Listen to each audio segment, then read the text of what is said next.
What if I told you that you can get rid of that nagging neck and back pain from the comfort of your desk without going to a chiropractor or manual therapist? Stick around because we've helped thousands of busy parents eliminate pain and get stronger as they get older. And so if you're interested, click that subscribe button and also click the bell icon so you never miss out on any of this great content.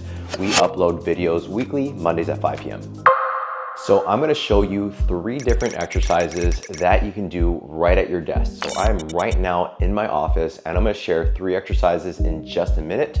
Before I do that, let's go through 2 common myths when it comes to getting rid of your pain right from the comfort of your desk.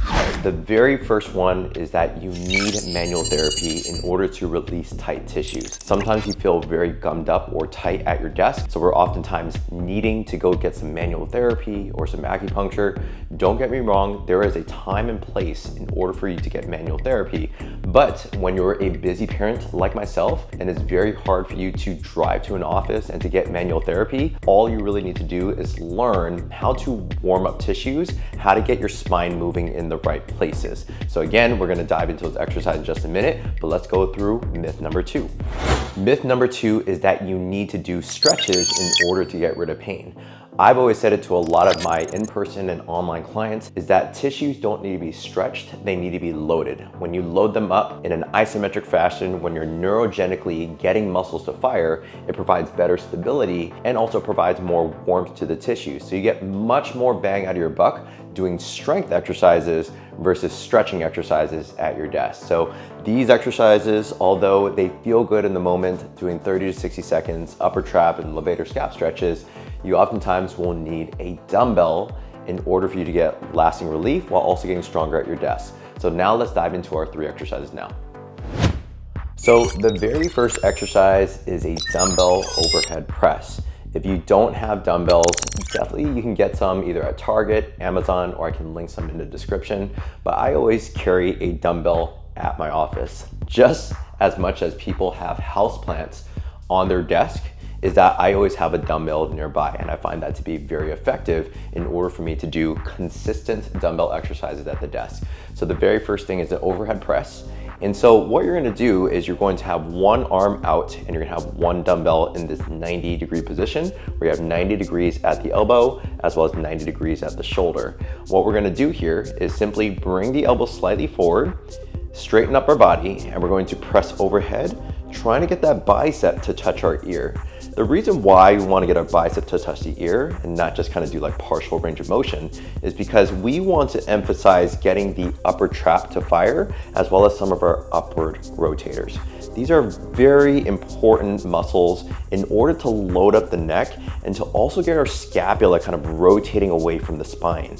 And when we do that, if you have any nagging upper back pain, like you feel kind of tightness between the rhomboids or tightness between the shoulder blades, you're actually getting those muscles to inhibit and also to get looser at the same time. So if you're gonna do this exercise, do it for at least 10 to 15 repetitions and feel free to spread them throughout the day. Let's dive into exercise number 2. Exercise number 2 is a dumbbell shrug. There are a few variations. I'm gonna show you the very easiest one. So when you have a dumbbell in your hand, what you're gonna do here is you're going to just leave it by your side. Even that in itself is kind of loading the scapula and also loading your shoulder blades and your upper trap. And what you're gonna do is bring your shoulders right into your ear. So you can think about trying to getting your ear and your shoulder to kiss. So you're trying to get that top of the shoulder and bring it towards your ears. So as you can see, I'm kind of doing a variation where the easiest one is just bringing it up. One of the better things you could do is actually add in a little bit of a side bend. So we call this ipsilateral side bending, where we're loading up the levator, we're loading up all these muscles that have kind of stayed just very tense throughout the day. So we're getting it to stretch and we're also getting it to lengthen. So I always say to my clients, strengthening and lengthening is always a good thing to do at your desk. One other variation is if you wanted to, you can have it overhead, especially if you want a harder variation, and you can bring that shoulder and just elevate that shoulder blade. So you can see that shoulder touches the ear, and that's also a great and effective way to get in some movement for the neck and back. Let's dive into exercise number 3. All right, exercise number 3 is one of my absolute favorite exercises to do at my desk to eliminate my neck and back issues.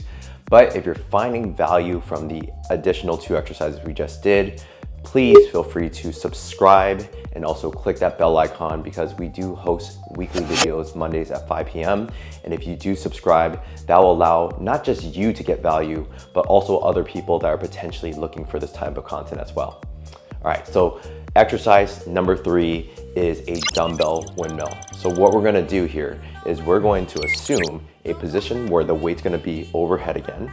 And now what we're gonna do is we're gonna simply look at the weight up above, and we're gonna either with our opposite hand, we're gonna try to touch the floor while also keeping that weight overhead. So you guys can't really see what's happening until you actually do it, but you're actually getting your spine to rotate really far to the right while also emphasizing some overhead stability. This also works on people that have like a tight low back and a tight hip, and you're just simply gonna reach for the floor. One other thing here is with my left elbow, I can try to get my left elbow to simply just touch the inside of my left knee. And you would obviously do this on both sides just to emphasize a little bit of symmetry and getting some twisting in both directions. So one of my favorite exercises to simply unravel everything from the neck as well as the upper back is the dumbbell windmill. I really hope that you found those 3 exercises super helpful. They are exercises that I actually do as a busy full-time working parent. And yes, it's true, I keep a dumbbell at my desk, and I really hope that you will too. If you're interested in getting rid of neck and back pain, and maybe you need a little bit of help, maybe even a little bit of accountability and motivation, maybe you're always stuck with your kids, maybe it's hard for you to find time to exercise, but you know it's super important. We have our phone number here as well as our website. Either one, you can apply and also book a free consultation with us, or you can simply text the number above, text the word PT. That way we know that you're interested in some physical therapy as well as some coaching. We helped thousands of people either in person in San Francisco Bay Area as well as online. So again, I really hope that I found this helpful, and we'll see you on the next video.